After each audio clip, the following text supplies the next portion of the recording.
өте қымбатқа түсті. Және әр автобус шамамен $300.000. Не қазір тұрғаны, өздеріңіз байқадыңыздар. Талан-таражға шыққан, ашық-шашық шіріп жатыр. Қанша ақша? Не қазір сатып атқаны 800.000 теңгеден сатып атырмыз дейді, оны $1,500-2,000 аспайды. Бұл қалай сонда? Сол себептен біз қазір осының барлығын қайта тексертуіміз керек. Бас прокуратура, ұлттық қауіпсіздік комитеті, антикор, ұлттық агенттік бар бізде, қаржы нарығын мониторинг жасайтын. Барлығы тексеріп, сол кезде кім қол қойды? Неге ондай шешім қабылдады? Неге әкімшілік арқылы, мәслихат арқылы өткізбеді? Неге СПК Байконур кім басшысы болды сол кезде? Неге СПК Байконурдың басшысы өзіне ондай құзыр алып, бұлдай шешімге келді? Артында кім тұрды? Пайда кім қалтасына түсті? АФМ байқау керек қазір.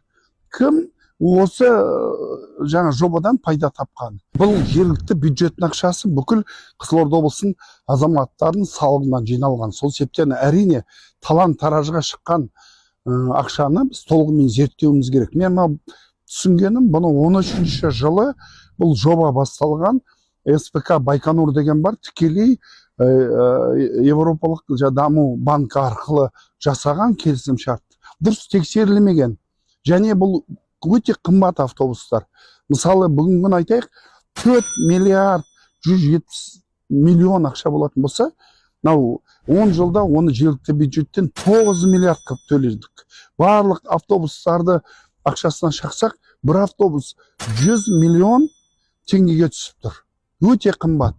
Егер ол кездегі ақшамен қарасақ, ол кезде доллар 150-180 болды. Ал қазір долларын көріп тұрсыздар 500-ге жақын. Сол себептен әрине, ал енді сол кездегі бағамен қарасақ, мысалы 13-ші жылы келісім шартқа қол қойған, бірақ автобус ең біріншісі 16-ші жыл келген, 3 жыл кешіктірген ақшасын төлесек. Автобус алынды? 112 автобус алынды. 112. Ол қазір неге мынау істемей тұр бұлар барлығы? Бұлар енді уақыт келген. Қай жылдан бастап тұр қазір? Нешеу, қай жылдан бастап? 2022 жылдан бастап шықты. 2022-2023-тен. Оған дейін істеп тұрды ма? Істеп тұрды. Құжаттарыңда бар ғой істеп тұрды деген.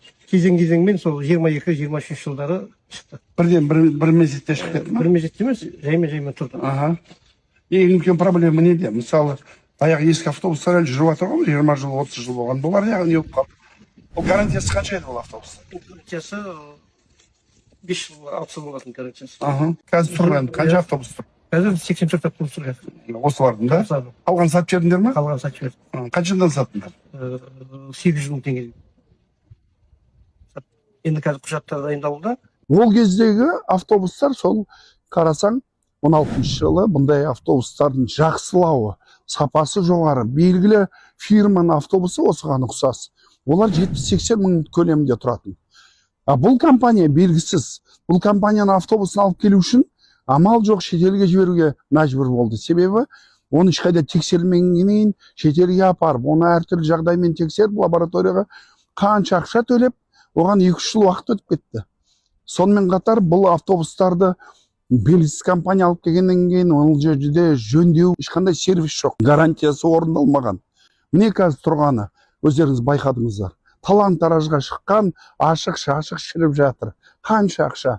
Не қазір сатып атқаны 800.000 теңгеден сатып атырмыз дейді, оны $1,500-2,000 аспайды. Бұл қалай сонда? Сол себептен біз қазір осының барлығын қайта тексертуіміз керек. Бас прокуратура, ұлттық қауіпсіздік комитеті, антикор, ұлттық агенттік бар бізде, қаржы нарығын мониторинг жасайтын. Барлығы тексеріп, сол кезде кім қол қойды? Неге ондай шешім қабылдады? Неге әкімшілік арқылы, мәслихат арқылы өткізбеді? Неге СПК Байконур кім басшысы болды сол кезде?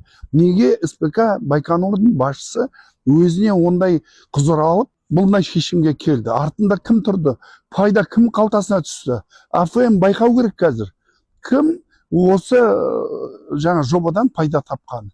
Себебі, мысалы, бұл жерде Қытайдан алып келген бір компания бар ғой жергілікті, сол компанияға бұл ақша түседі.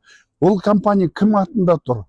Ол қаржы кейін жаңағы жеке қай қалтаға кеткен біз толығымен анықтап, облыстық бюджетке бұл ақшаны қайтаруымыз керек, өйтпесе болмайды.